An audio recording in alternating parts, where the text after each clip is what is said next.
Bonjour tout le monde et bienvenue dans cette deuxième vidéo sur la chaîne Les Balades d'Anto. Je vais diviser, on va dire, cette prise de décision en deux parties, à savoir le type de moto et la motorisation.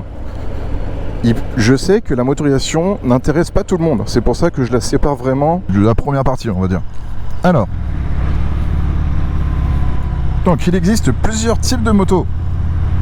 Il existe les roadsters, comme ce que je viens de croiser à l'instant, qui sont un peu un mélange de tout, c'est-à-dire qu'ils ont un peu d'attrait sportif, c'est maniable aussi, c'est léger, c'est performant, c'est un peu un bon mélange, on va dire.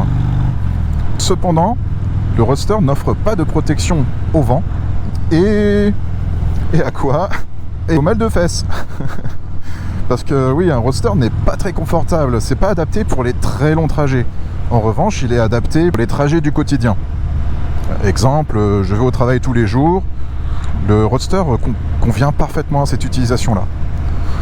Après, si vous savez que vous allez faire beaucoup de routes, c'est-à-dire que vous allez parcourir la France parce que vous vous êtes dit, allez, je vais faire le tour, je vais aller dans les Alpes, faire des montagnes, des machins, eh bien, vous avez un autre type qui s'appelle les routières. Les routières sont en soi quasiment la même chose que les roadsters, mais elles offrent plus de protection aux pilotes, notamment contre le vent et pour le confort. Alors, les routières, enfin en tout cas pour moi, parce que je fais un découpage qui est un peu personnel, les routières, on peut les décliner en plusieurs parties, en plusieurs catégories. Par exemple, on va retrouver certains trails dedans, j'en parlerai juste après, pardon. Et on va y retrouver aussi un peu des mix avec des sportives, parce que les sportives ont des carénages qui protègent du vent. Les routières sont vraiment adaptées pour les gros rouleurs. Alors, après il y a les trails. C'est des motos qui sont un peu plus hautes sur pattes, qui conviennent d'ailleurs un peu plus aux grands gabarits, et ils permettent aussi un usage un peu plus multiple, un peu plus versatile, c'est-à-dire qu'ils peuvent aller sur les chemins. Alors dans ma conception du trail, il s'agit vraiment d'une moto, vous savez, avec les pneus un peu cramponnés et des grandes jantes. Les grandes jantes, c'est les roues.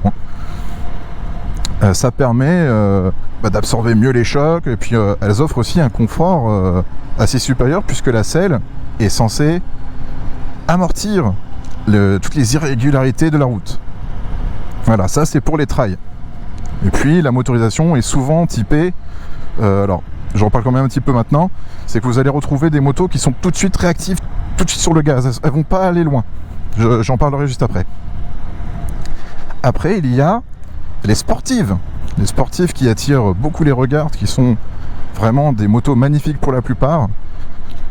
Les sportives, c'est vraiment, c'est comme un roadster, enfin c'est plutôt le roadster qui est comme la sportive, mais par rapport à l'ordre où j'en parle, c'est comme le roadster, sauf qu'il y a du carénage pour protéger du vent, et ça incite beaucoup à la performance, donc malheureusement à la vitesse, pour nous en tout cas en France par rapport aux limitations que nous avons, et ça peut inciter, en tout cas c'est des motos qui sont très maniables, et qui sont pas adaptées du tout même au long trajet. C'est-à-dire que vous allez retrouver des assises très fines, des selles très fines, vous allez vite avoir mal aux fesses. Ça va pas être agréable forcément au quotidien, puisque le confort est quand même assez réduit comparé à un roadster, puisque sur la sportive, on va être tendance à être plus en avant comme ça. Voilà. Ensuite, on retrouve la catégorie des super motards. Alors j'ai fait une catégorie juste pour ça, puisque je pense qu'elles en méritent une, c'est juste qu'elles sont pas très réputées ces motos. En fait, il s'agit quasiment de trail, mais plus typées pour la route quand même. Elles sont fines, elles sont légères, elles sont très légères même, et elles offrent notamment une possibilité supplémentaire aux personnes de très grands gabarits qui n'aiment pas les trails. Parce que les trails donc sont hauts, ça correspond aux grands gabarits, mais ça ne plaît pas à tout le monde. Visuellement, on n'aime peut-être pas le fait que ce soit un gros truc. Enfin, le super motard, c'est plus fin, plus sportif aussi. Il y a beaucoup de compétitions qui se font au super motard. Hein. Voilà, je sais qu'il y a un public pour ces motos-là. Malheureusement, il n'y a pas beaucoup d'offres, c'est un peu dommage. Mais en tout cas, elles existent, elles sont là. Voilà, c'est une catégorie. Et dans la dernière catégorie, il y a les customs.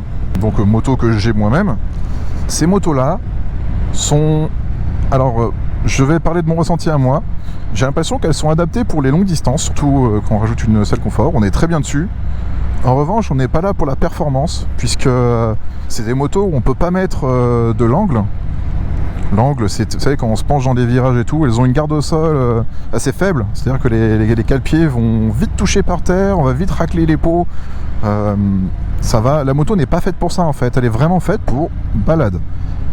Ces motos-là offrent notamment des sensations un peu différentes, puisqu'elles ont souvent un attrait à rouler en régime bas et à offrir tout de suite une sensation de couple, d'intensité de moteur, mais pour pas aller très haut. Voilà. Donc ça, c'est pour les catégories de motos. Donc là-dessus, déjà, il vaudrait mieux pour vous, d'ailleurs, que vous vous décidiez par rapport à votre utilisation. Si vous savez que vos balades, par exemple, vont être de 3-4 heures maximum, que vous n'allez pas partir très loin de chez vous au final, et que si vous partez loin, de toute façon, vous prenez la voiture ou le train, par exemple, Roadster, c'est pas mal. Si vous savez que quand vous partez, vous allez juste envie de perf, machin, vous pouvez prendre une sportive. Vous pourrez rester un peu là. La sportive, c'est même pas envisageable de faire le Tour de France avec. Hein. Qu'est-ce qu'il y a d'autre? Pour le trail, si par exemple, autour de chez vous, vous avez des petits chemins comme ça qui partent là-bas, qui partent au loin, machin, que vous avez envie de les prendre, et vous allez vous régaler avec un trail. En plus, quand on prend des chemins en trail, parce que j'ai déjà fait un peu de moto tout terrain, on parle même plus de limite de vitesse, on parle juste de sensation. C'est-à-dire qu'on oublie ça, il n'y a pas de règlement... Enfin, il doit en avoir bien sûr, hein, mais vous avez tellement tendance à rouler moins vite, de base, pour pas tomber ou quoi, que la concentration, les yeux s'enlèvent du compteur, et la sensation vient sur tout ce qui nous entoure, et le contact avec la nature. Et ça, c'est incroyable. Vraiment, donc les trails, c'est en train de revenir à la mode pour ça, je pense, avec un peu la répression routière malheureusement que nous subissons tous. Voilà. Après les customs, c'est un délire différent, je pense qu'il faut essayer. C'est en essayant que j'ai compris que c'était fait pour moi.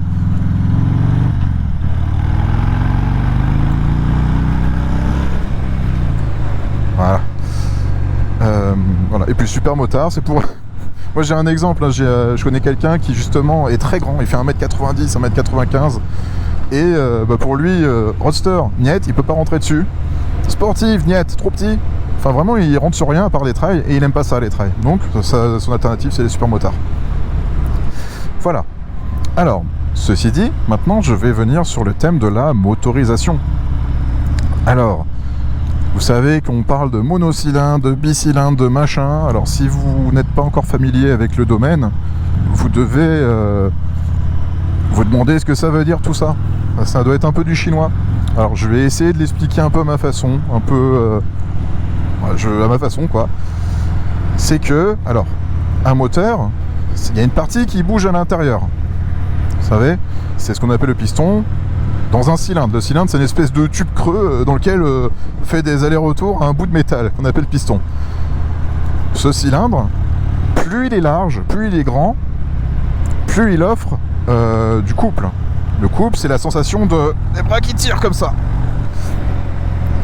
Plus un cylindre est gros, plus il va faire ce sentiment des bras qui tirent comme ça.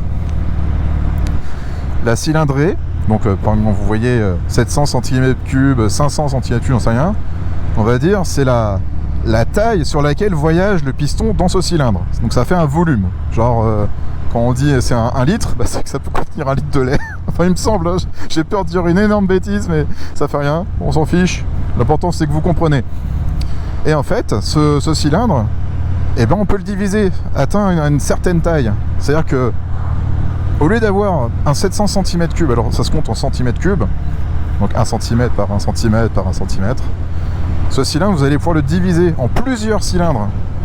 Donc, on va avoir les bicylindres, c'est-à-dire qu'on va avoir 2 pistons qui font comme ça, qui bougent les uns, mon Dieu, qui se bougent les uns à côté de l'autre. Vous allez avoir les 3 cylindres, donc pareil, avec 3, et les 4.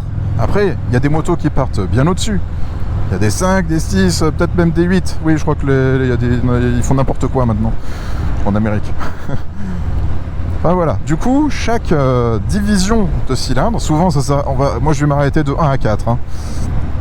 Chaque division de cylindre comporte donc ses propres caractéristiques d'accélération, d'allonge. Vous savez que ça va de plus en plus vite et que ça peut aller encore plus vite, machin. Par exemple, un 4 cylindres pourra monter plus haut dans les tours qu'un 1 cylindre, qu'on appelle un monocylindre d'ailleurs. Voilà. Alors, je vais un peu parler de ces choses-là dans l'ordre. Donc, vous avez le monocylindre. C'est un moteur qui va avoir beaucoup de couple, mais qui ne va pas pouvoir monter très haut. C'est-à-dire que ça va être des motorisations qui vont être favorables dans des environnements un peu sinueux, un peu montagneux, puisque tout ce qui est, vous savez, degré de montée, la moto va pas trop être impactée par ça, elle va pas galérer. C'est-à-dire que la montée, pour être pentue comme ça, avec un monocylindre, vous allez pouvoir partir, enfin vous allez pouvoir monter. Par contre, en vitesse de pointe et en confort de conduite à plus haute vitesse, c'est-à-dire autoroute, ça va être moins bien. Surtout que le moteur n'est pas vraiment conçu pour ça. Enfin, il l'est, bien sûr, il peut y aller, mais dans sa conception, il va pas être favorable à ça. Voilà. Après, il y a le 2 cylindres, donc le bicylindre. Le bicylindre, c'est un moteur qui offre plus de tirage qui offre un peu moins de tirage de bras que le monocylindre en théorie, hein, même si maintenant les conceptions font que c'est quand même très coupleux, et ça permet de partir un peu plus haut dans les tours qu'un mono, donc l'autoroute est beaucoup moins désagréable. Voilà, ça reste des motos coupleuses, fun, ça veut dire que quand on a de l'accélération tout de suite, ça veut dire que peu importe dans le virage où on est, par exemple, moi j'ai un bicylindre, hein, c'est juste que c'est un... Bon, il y a plusieurs architectures, ça je vais pas trop en parler. Voilà, moi je tire la poignée, ça vient tout de suite. Voilà. Donc c'est des motos qui sont très fun et à basse vitesse surtout. Puisqu'elles offrent des sensations à des vitesses moindres. Voilà. Après, il y a le 4 cylindres, je parlerai du 3 cylindres juste après. Il y a le 4 cylindres, là c'est des motos faites pour la performance, c'est des avions pour la plupart. C'est-à-dire qu'elles sont... donc c'est 4 petits pistons qui sont capables de prendre une vélocité plus importante et qui sont plus propices à monter en haut régime. Et en haut régime, c'est là où elles délivrent toute leur puissance. Et ça sera souvent plus élevé que sur les autres architectures de moteurs. Voilà. Cependant, pour aller dans les hauts régimes, il faut que la roue roule au haut régime.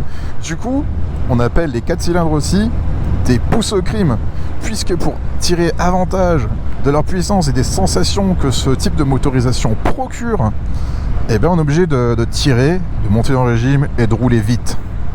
Voilà. C'est le seul bémol à cette motorisation qui est pourtant fantastique, puisque quand on ne roule pas en haut régime, eh bien c'est un moteur qui est doux, qui est souple à la conduite. C'est d'ailleurs probablement sur ça que vous commencez ou commencerez à la moto-école. C'est que c'est facile à prendre en main, c'est gentil, en bas régime. Hein. Après ça devient des furies. Voilà, ça c'est pour le 4 cylindres. Après il existe le 3 cylindres. Le 3 cylindres, alors c'est un espèce de mix du comportement du 4 cylindres et du bicylindre. C'est-à-dire qu'il va reprendre une partie du couple du bicylindre et il va prendre une partie de l'allonge du 4 cylindres. Et en fait, au final, ça fait un mix plutôt sympa, faut le dire. Une sonorité aussi particulière, parce que chaque motorisation a son type de sonorité. Le monocylindre va être plus pétaradant, alors que le 4 cylindres va être plus hurlant. Voilà. Ça c'est pour les types de motorisation. Voilà, donc déjà vous pouvez mélanger la motorisation que vous voulez, enfin le style de moto que vous voulez avec le type de motorisation. Et déjà ça c'est un grand pas pour choisir votre moto. Voilà. Donc je vais essayer de vous donner quelques exemples qui me viennent en tête pour chaque type, on va dire. Et voilà. De toute façon j'en mettrai en plus en image sur l'angle de l'image, enfin sur la vidéo. Et voilà, c'est pour un peu vous donner des exemples. Alors déjà pour les roadsters en monocylindre, alors il y en a quelques-uns. Souvent c'est des plus petites cylindrées puisque c'est peut-être un peu plus compliqué à faire ou pas intéressant, je ne sais pas. Les roadsters en 1 cylindre, vous avez la BMW G310R, vous avez la Yamaha MT-03, vous avez la KTM Duke 690. Ça là c'est pas mal, hein. Je sais qu'il y a beaucoup de personnes qui aiment beaucoup cette moto. Et sans doute d'autres, mais je les oublie. En bicylindre, alors là, le marché est carrément saturé puisque ça correspond bien à la demande française. Donc on a un marché énorme, dont la fameuse Yamaha MT-07. Il y a également la Z650 chez Kawasaki, en plus de l'ER6N qui est juste l'ancienne version. Chez Honda, on a la CB500, une moto vraiment équilibrée. Si vous ne savez toujours pas quoi prendre et que vous ne savez pas, CB500 c'est vraiment une moto superbe. Elle est équilibrée, bon freinage, bon châssis, enfin il y a tout. Chez Suzuki, on va retrouver la SV650. SV650 qui est une super moto. Moi en tout cas, à chaque fois que je la vois, je me dis purée, j'aimerais l'essayer. Franchement, ça a l'air d'être une moto vraiment sympa. Alors, à côté de ça, il y a les nouveautés. Là, on est en 2023. Et il y a les constructeurs ont sorti quelques nouveautés, genre chez Honda, alors je ne l'ai pas dit, il y a la nouvelle Hornet qui est maintenant un bicylindre. Avant c'était une philosophie 4 cylindres, maintenant c'est bicylindre. C'est la Hornet 750. Voilà, ça peut le faire. De toute façon, ils se lancent tous dans ce marché-là parce que c'est celui qui marche le mieux, hein. Il y a chez Suzuki la GSX 8S qui a l'air d'être vraiment fantastique. C'est celle que je vous conseille. Enfin, en tout cas, elle m'a fait j'ai eu un énorme coup de cœur sur celle-là par rapport à tous les tests que j'ai pu en voir, puisqu'elle a l'air d'offrir des sensations vraiment sympas, en plus d'avoir un châssis globalement bien conçu, des bons freins. Enfin vraiment, elle est équilibrée, un peu comme la CB500, mais en fait en plus puissante. Et vraiment, je vous invite à la regarder, elle a l'air d'être vraiment fantastique celle-là. Partout, je crois qu'il y a la F900 de chez BMW, mais je veux pas dire une bêtise ou... Ah, et je crois aussi... Ouais, non. Bon, je mettrai des images en haut. Voilà, ça c'est pour les roadsters bicylindres. Après, les 3 cylindres, il y a donc le constructeur anglais Triumph qui a beaucoup misé là-dessus, avec son, par exemple, Street Triple. Voilà, c'est une très bonne moto. Alors je donne que des motos bridées, hein, bien sûr, hein. Tout ce que je vous dis là c'est du A2. Bien sûr il y en a beaucoup plus que ça des motos, mais je me limite au A2. Et il y a en 3 cylindres alors je m'en suis aperçu hier en faisant des recherches, il y a MV Agusta qui fait des motos A2. Oui, c'est vrai. Il y a la Brutal 800 je crois, qui est A2, et j'en ai vu sur le bon coin. Donc effectivement il n'y en a pas beaucoup, puisque je pense que c'est pas une moto qui est très connue, mais magnifique, une italienne magnifique. Voilà, ça pour les 3 cylindres, et j'en oublie sûrement, hein. Et en 4 cylindres, alors en roadster, comme les 4 cylindres ont tendance à monter plus haut en puissance, il y en a beaucoup moins qui sont bridables. Et en 4 cylindres en roadster, nous retrouverons le Kawasaki Z900. Pas mal, vraiment très bonne moto, équilibrée. Et vous allez retrouver le Honda CB650R, qui est également une moto incroyable, vraiment magnifique, avec une sonorité vraiment sympa pour le coup. Voilà. Alors après, je vais aller sur les trails. En monocylindre, vous allez retrouver, alors je ne sais plus les modèles, je crois qu'il y a un KTM qui en fait. Je crois que c'est la 4. Ah, je sais plus, je mettrai l'image. Il y a KTM qui en fait, et il y en a d'autres, mais là je m'en souviens plus. Alors, après, trail en bicylindre, nous allons retrouver le Yamaha Ténéré 700, qui est vraiment pas mal.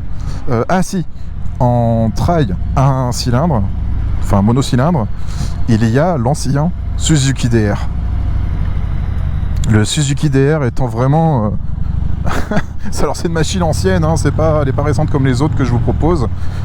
Mais voilà, sachez que ça existe, qu'il y a eu une mode à un moment là-dessus, je crois que c'est dans les années 80. Ça s'appelait les gros monos. Mais ça reste vraiment une option sympathique et fun. Voilà. Alors, et en trail, je n'ai pas trouvé de 3 ou 4 cylindres, peut-être qu'il en existe. mais j'en ai pas connaissance, en tout cas pas en A2. Voilà. Après, il y a les sportives. En sportive, en monocylindre, on va retrouver KTM avec sa 390 RC. Et je ne sais plus, il n'y en a pas beaucoup des monocylindres en sportive. Et en bicylindre, nous allons retrouver bien sûr la Yamaha R7 et la... je ne sais plus. Alors peut-être la Ninja 650, mais je la mettrai plus dans le classement routier qui viendra juste après. Voilà. En sportive 3 cylindres, alors je ne sais pas, elles sont toutes trop puissantes je crois pour A2, mais je mettrai peut-être une image. Et sportive 4 cylindres, alors il y a la CBR 650R. Moto magnifique, superbe, dérivée bien sûr de la CB 650R. En fait c'est juste la même mais carénée, hein. Elle est pas, et je sais pas vraiment si on peut appeler ça une sportive au final, puisqu'en fait c'est quasiment la même moto avec du carénage. Mais bon, le carénage qui a été rajouté offre de la protection, ce qui rend quand même la machine plus performante, en tout cas dans sa pénétration dans l'air. Voilà. Après, les routières.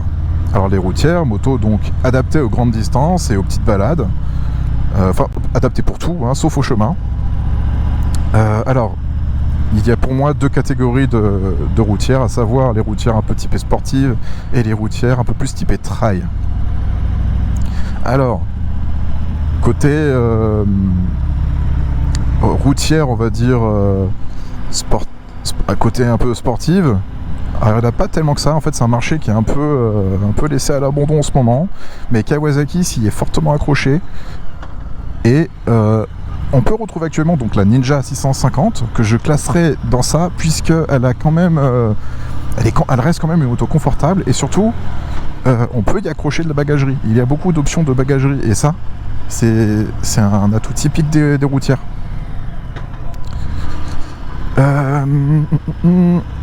Donc voilà, ça c'est pour un 2 cylindres. Donc monocylindre, je crois que ça se fait pas, il n'y en a pas chez les routières. Enfin en tout cas pas en A2, et pas que je sache. Je suis en train de m'enfoncer dans un endroit, je vous raconte pas, moi je sais pas où je vais. Ouais bah là je vais me retrouver bloqué chez les gens. Ouais non. Bon, je vais faire demi-tour.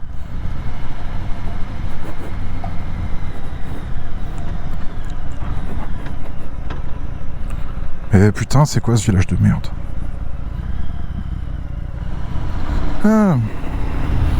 Alors ouais, donc je reprends.